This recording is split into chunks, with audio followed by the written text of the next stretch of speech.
thank you very much.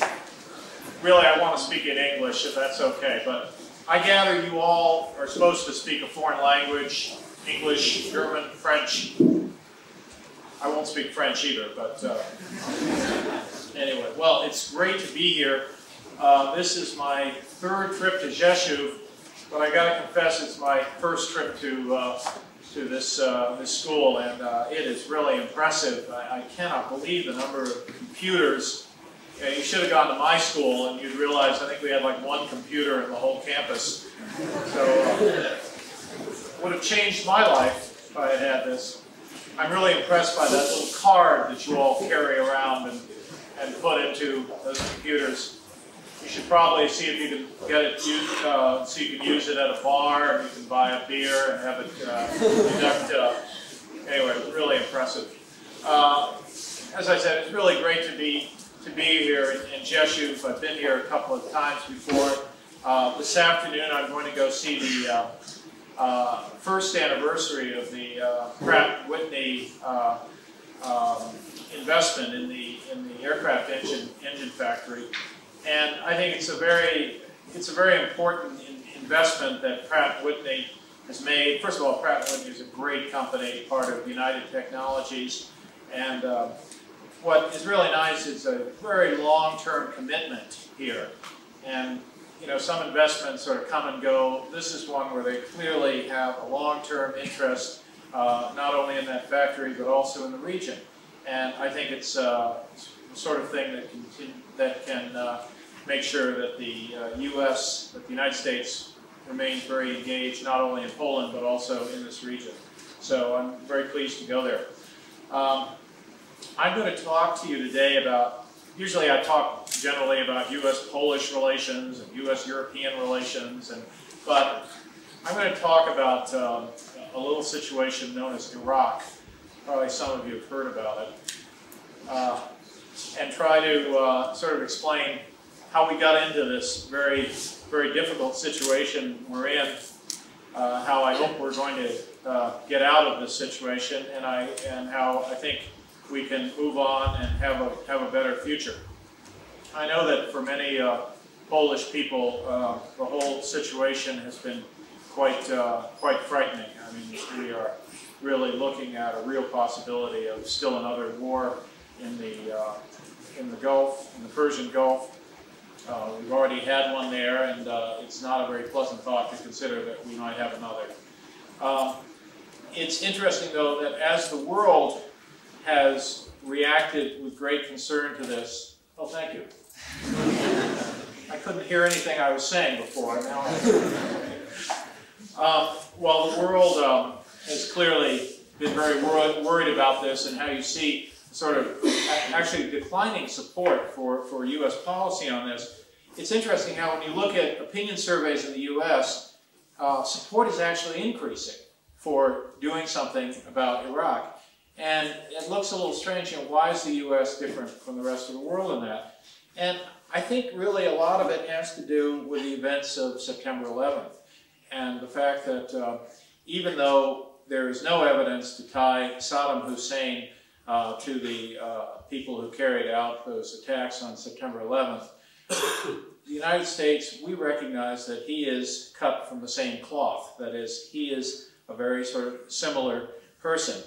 And what unites him and these terrorists may not be the same form of Islam or something, but there is the same form of anti-Westernism, in particular anti-Americanism, and somehow a view that the U.S. is the great danger in the world and something needs to be done about the U.S. And so we look at a person who is very dangerous to our interests and frankly very dangerous to many other countries as well. I mean, mass murder was committed on U.S. soil, but there is no reason to believe that it won't be committed elsewhere. I mean, one thing about these terrorists and people like Saddam Hussein is there's simply no limits to what they do. So we believe that in order to secure our security and the security of countries like Poland and good allies like Poland, we must disarm the Iraqi regime. Now, we've been trying to work with the United Nations to do this. And, you know, there's a lot of talk right now about the so-called second resolution. But actually, if you start counting resolutions back to March 3rd, 1991, that is resolution 687 rather, you will see that we've had no less than 17 resolutions calling on the immediate disarmament of weapons of mass destruction of Iraq, no less than 17 resolutions. So what we're really talking about trying to get on Friday is not number 2, but rather number 18. We have been working very hard to go through the United Nations. Our president addressed the United Nations on this issue, and the point was really, United Nations, we've had 17 resolutions. All of them have been ignored. So what does this say about the credibility of the United Nations? What is to really become of the United Nations if all of its resolutions are ignored? And I must say, as someone who, you know, I worked in the Balkans and worked very hard on trying to prevent war in Kosovo and elsewhere, and it's rather strange to me to hear countries accuse the United States of showing disrespect to the United Nations, when some of those same countries have taken UN institutions and really harmed them in a great way. For example, 10 years ago, some European countries insisted on sending UN peacekeepers to the Balkans. Peacekeepers, that is, those wearing blue helmets and going to try to prevent or maintain a peace. The trouble was there was no peace to keep in Bosnia. And the result of sending UN peacekeepers was great harm to the reputation of UN peacekeeping. The United Nations has a very proud history of sending troops with white vehicles and blue helmets to these very difficult places. It was UN had a great reputation for this. And after the Balkans, that reputation was greatly harmed because peacekeepers were sent to a place where there was no peace to keep. It was really an abuse of a UN institution. So now, 10 years later, we hear countries saying that we need to send more arms inspectors, and that somehow sending more arms inspectors will solve this problem. But in fact, the UN also has a very proud history of sending arms inspectors. But the purpose of an arms inspector, of a UN arms inspector, has always been to oversee and really assist in the process of disarmament. So a country, for example, Kazakhstan or South Africa, would come to the UN and say, we want to get rid of these weapons of mass destruction that a previous regime had built. We want to get rid of them. Can you help us? Can you assist us in doing this? Arms inspectors have come. They've gone through how they've done this. They've made sure that all the materials have been accounted for. It's really like an audit, really.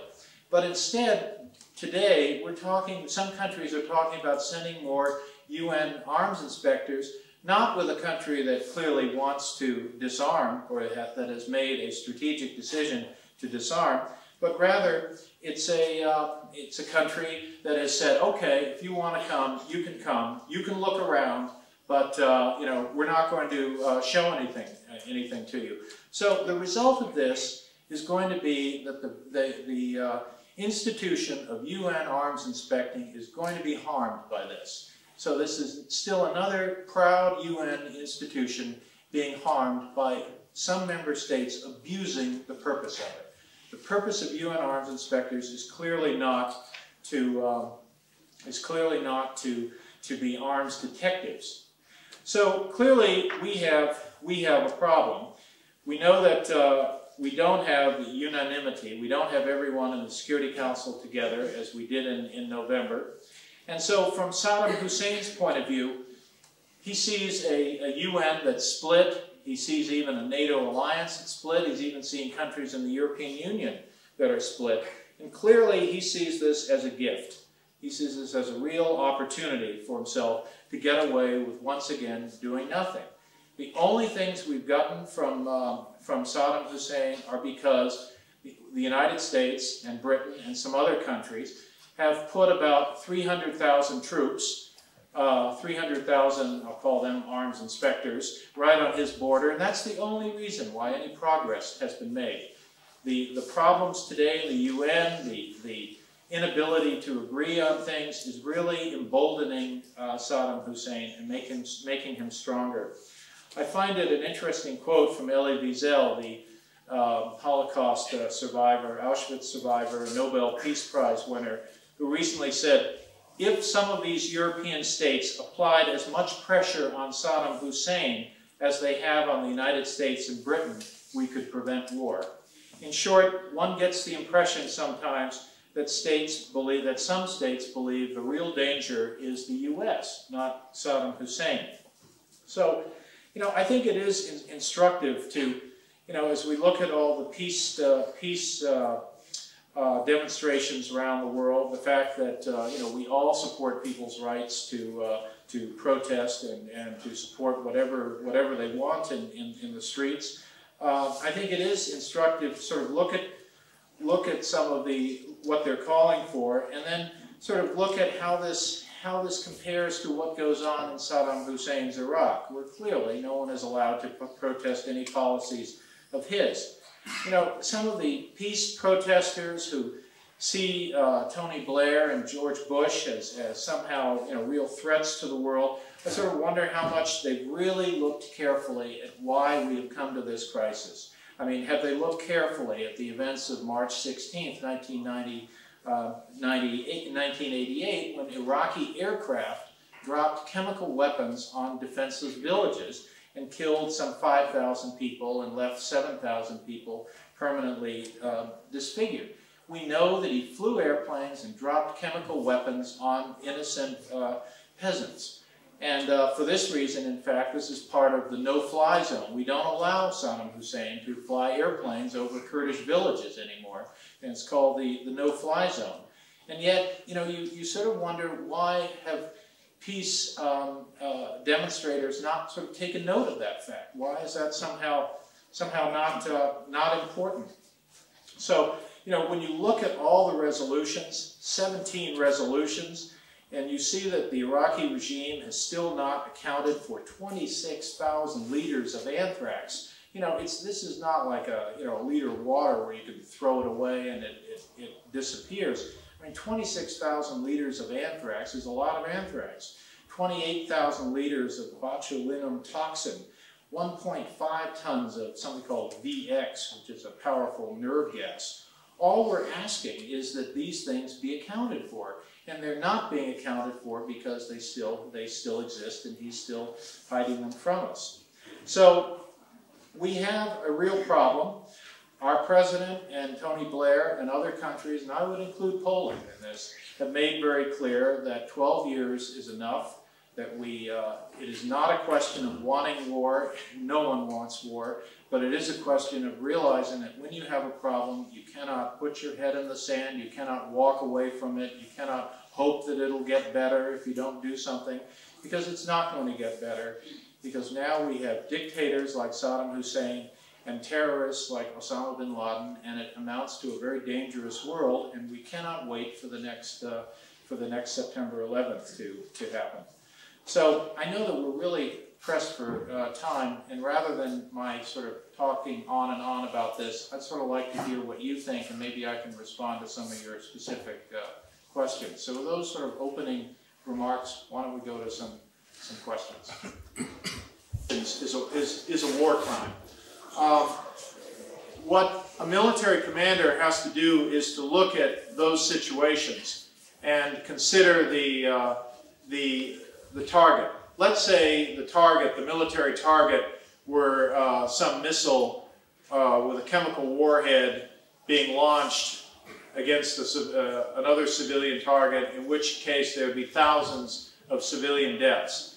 Does the military commander, he has to make a decision. Does he take out that target at the risk of the human shields, or does he leave it alone? Probably in that hypothetical case, he would take out that target, and he would run the risk of hitting these, killing civilians. But I think the military commander has to make that decision on specific instances. Fortunately for us, the United States has invested very, very heavily in so-called precision-guided munitions. And precision-guided munitions allow us to attack military targets and really disable those targets with much less explosiveness than we used to have to use. If you looked at bombing in World War II, where in order to attack a factory somewhere, they would attack the whole city, that doesn't happen anymore. But as I said, if Saddam Hussein is going to do, as he did in 1991, put civilians in military targets, it's his war crime. We will do all we can to avoid hitting civilians. And it will be obviously there will be difficult moments. As for post-Saddam Iraq, I mean, I don't think anyone is naive as to expect that Saddam stands between Iraq becoming another I don't know, member of the European Union or something. Clearly, Iraq has some deep problems. Clearly, in a real sense, Saddam is a product of those problems, although he certainly helped make them worse. So I think what has to happen is we need to be patient with Iraq. We need to be willing to work with them. First of all, we need to have Iraqis run Iraq, and I can assure you that is topmost on people's minds. We don't want a situation where we are colonialists in Iraq. It doesn't help us, and it doesn't help Iraq. Let me just say one other thing about oil. There's a lot of, you hear a lot of people say, oh, the real reason they want to attack Iraq is to get the oil.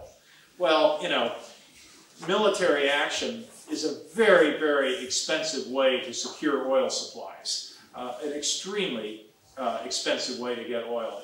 If you look at oil prices in the last 20 years, oil has not been a real scarce commodity. If anything, the overall tendency of oil prices has been to go down as we come up with different energy sources and better savings of energy. So the idea that we have an economic motive in attacking Iraq, I think on the face of it makes no sense. I will say that there are some countries who have economic activities in Iraq today. I don't want to name them, but some countries have economic activities in Iraq, and maybe that's part of their calculation in being opposed to military activity. But we have no interest in Saddam's oil, and as far as we're concerned, he can drink it.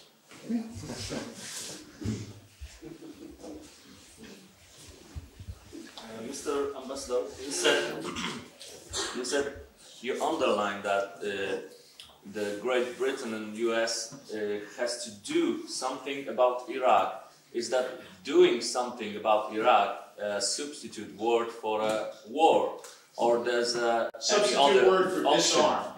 Disarm. Or there's other option to solve the situation? Yeah, we must disarm Iraq. Our preference is to do it peacefully through Saddam Hussein's compliance with UN Security Council resolutions, that all 17 of which we have supported, which were binding, by the way, on Iraq as a member state. That is our strong preference. But we must disarm him, and so if the UN is not capable of doing that, we will have to do it through other means, and I'm sorry those other means do involve the use of force. We would also very much like to have a UN resolution authorizing us to use force. And there's a lot of very hard diplomacy being applied to trying to get that resolution, because we know that's very important to many countries in the world, that the UN provide a legal basis for this.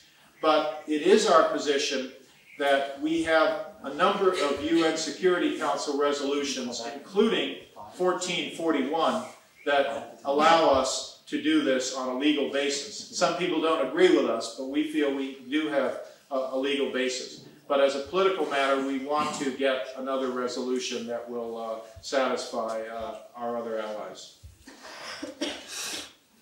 So maybe one more question. Well, I suppose that Iran... Oh, wait, yeah, there's a question over here. Oh. Sorry for that. don't you think that American officials are offending the other nations? We've got the situation here, the war is coming, and they should maybe need some more diplomacy in the way they speak. Yeah. You know, I think when the history books are written, to be very honest, we have to look very hard at how this was all done. And we have to be very honest with ourselves about whether we use the best diplomacy at all times to make this happen. I mean, I'm a professional diplomat. I've been a professional diplomat for, oh my God, 25 years. Yeah, 25 years. 25 years I've been a professional diplomat. I really like to see my profession used in a way that gains support. Somehow it hasn't worked. And I think we have to ask ourselves, why hasn't it worked? Sometimes it's not our fault. You know, sometimes people just, they think Iraq is far away. Why are we causing this crisis? There is no crisis. There is no immediate danger. Maybe there's a danger to countries there, but not to us. So look, Americans, calm down. So there's some of that attitude. There's also the attitude that the problem in the world is not Iraq. The problem is America. And therefore, we will use Iraq in order to get America. I can't help those people either. But there are other things that I must be very honest with you. We've got to look very hard at ourselves. And did we do the best job? And, you know, without getting too specific right now, I can tell you my personal feelings. I think we've made a lot of mistakes in how we've done this.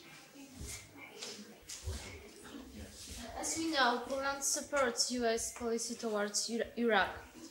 Due to this fact, Poland has jeopardized its relationships with some of the European Union members, for example with France and Germany. France has even accused Poland of being Washington's Trojan horse in the newly enlarged European Union.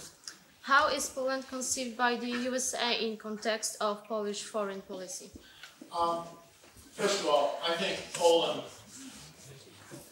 the European Union enlargement will go forward, and Poland will be a member of the European Union, provided Poland's referendum goes well in June, and I have every reason to believe that Poles will vote for the European Union.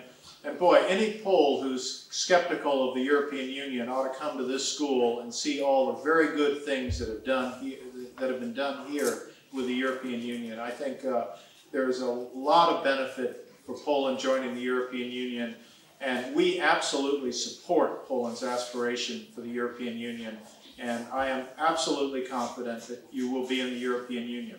Now, the fact that there are some countries in the European Union who feel that Poland has less of a right to express itself on these international affairs than they do, I think is wrong.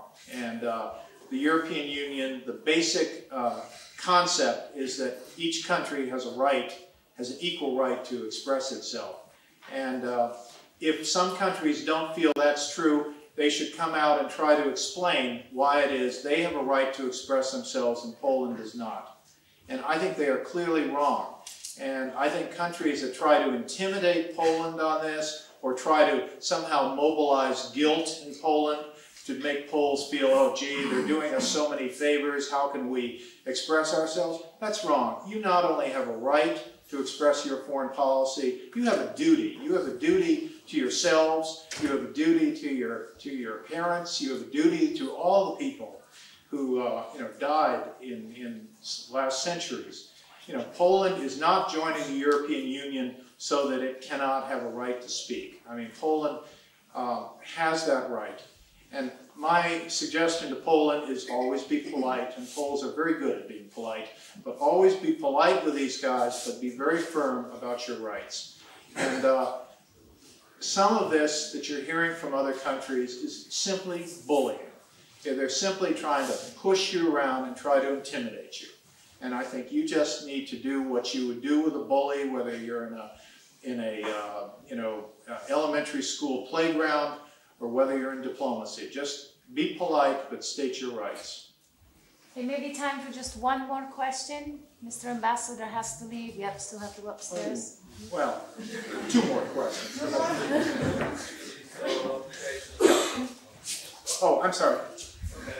What kind of complications are connected with our support for U.S. activities in Iraq?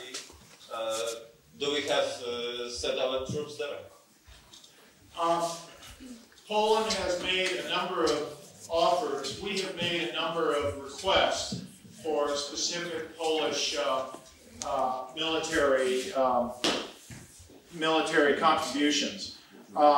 Poland is today, they have been having consultations with the political parties, and they have not yet taken a formal decision on these things, but we expect Poland to take a formal decision very soon on participation in military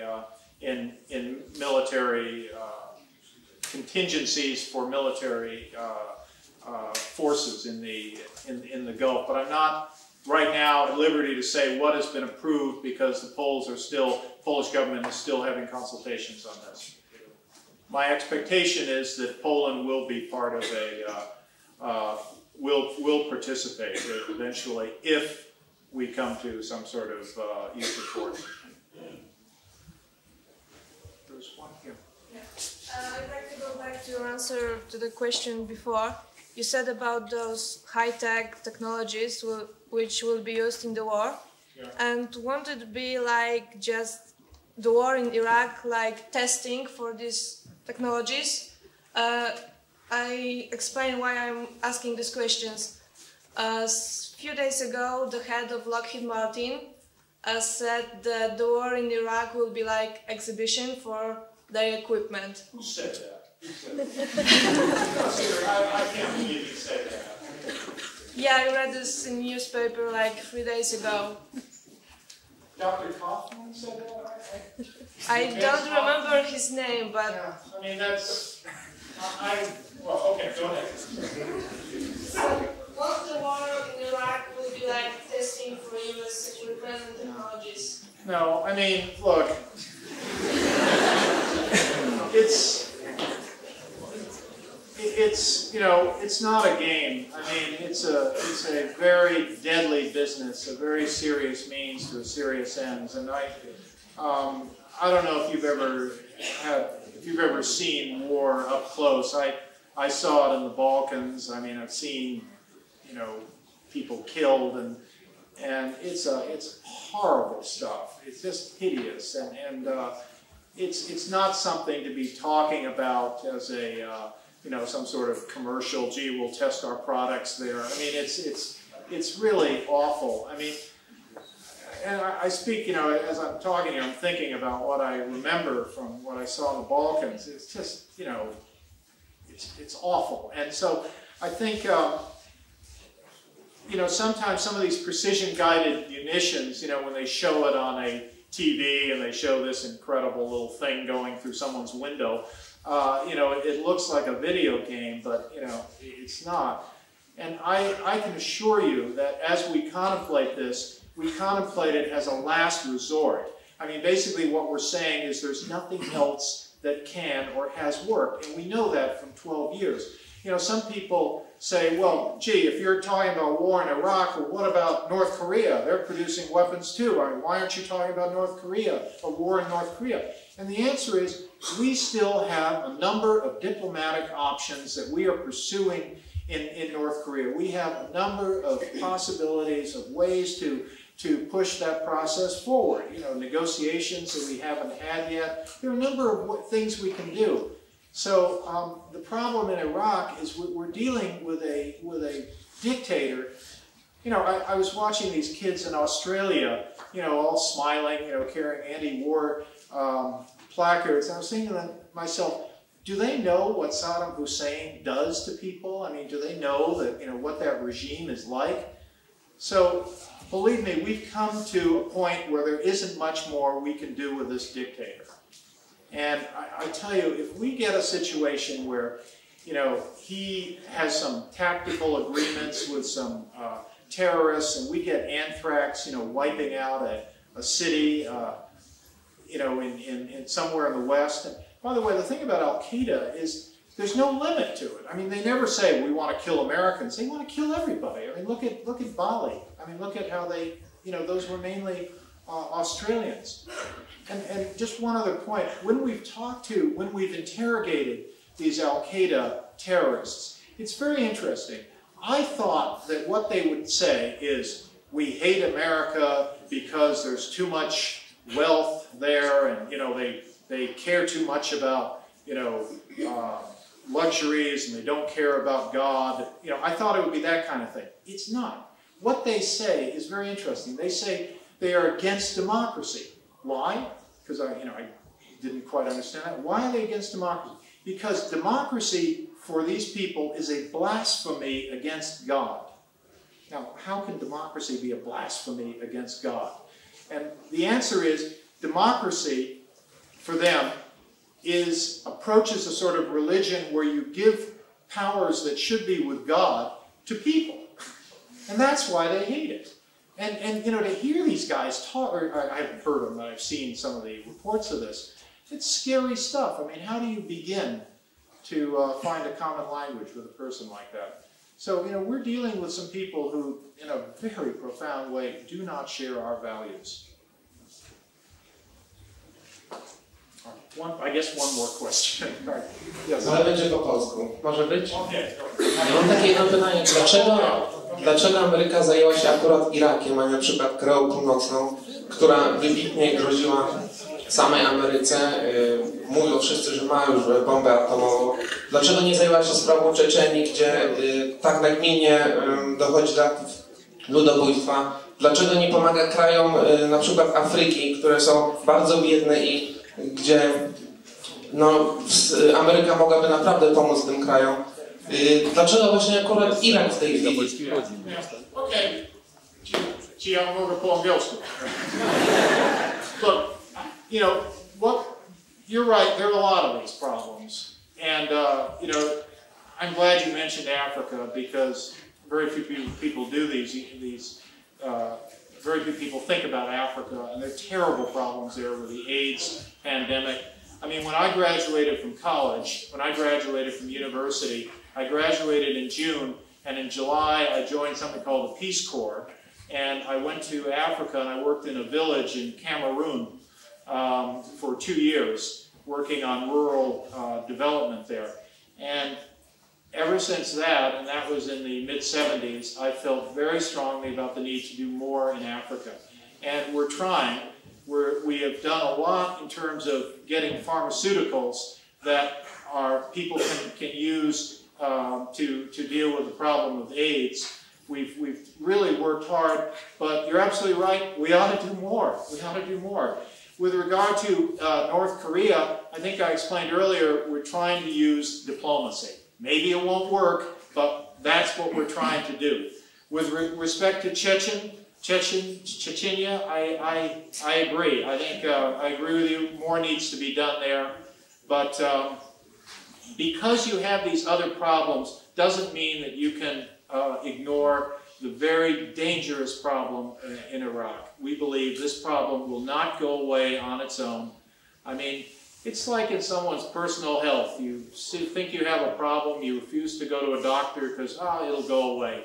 Sometimes these things don't go away. They get more and more serious, and eventually they can harm us all. And we cannot walk away from the problem of Iraq. But if your point is we shouldn't walk away from these other problems, you're absolutely right, and I couldn't agree more. I'm really sorry. I've got to go. But, all right. One other question? Considering the last events in NATO, I've got a question about the future of this pact. Will it still exist? Yeah. I think there's been a lot of damage done to NATO. A lot of damage done because of the Turkey's call for Article 4. And I think the open disagreements we've had with some NATO countries have been very harmful. Someone asked me earlier, what will you do after Saddam Hussein? And I mentioned we've got to get a peace process going, and we've got to work on democracy in the Middle East. you know what else I think we need to do? I think we need to get very serious about repairing some of the damage done in NATO. Because I believe, and I think many, many people in the U.S. government share my view, that NATO remains an absolute important pillar of our foreign policy. And we need to make that pillar stronger. It's clearly gone through a difficult time, and I don't deny that for a minute, but we need to repair that, and I can assure you we will repair that, because NATO is what keeps the U.S. and Europe together, and I think as we patch up these problems, and we will patch up these problems, we need to take on the problem of pulling NATO together. And thank you for asking that question about NATO. Okay, I'm really sorry. I guess I gotta go. You've been a real pleasure.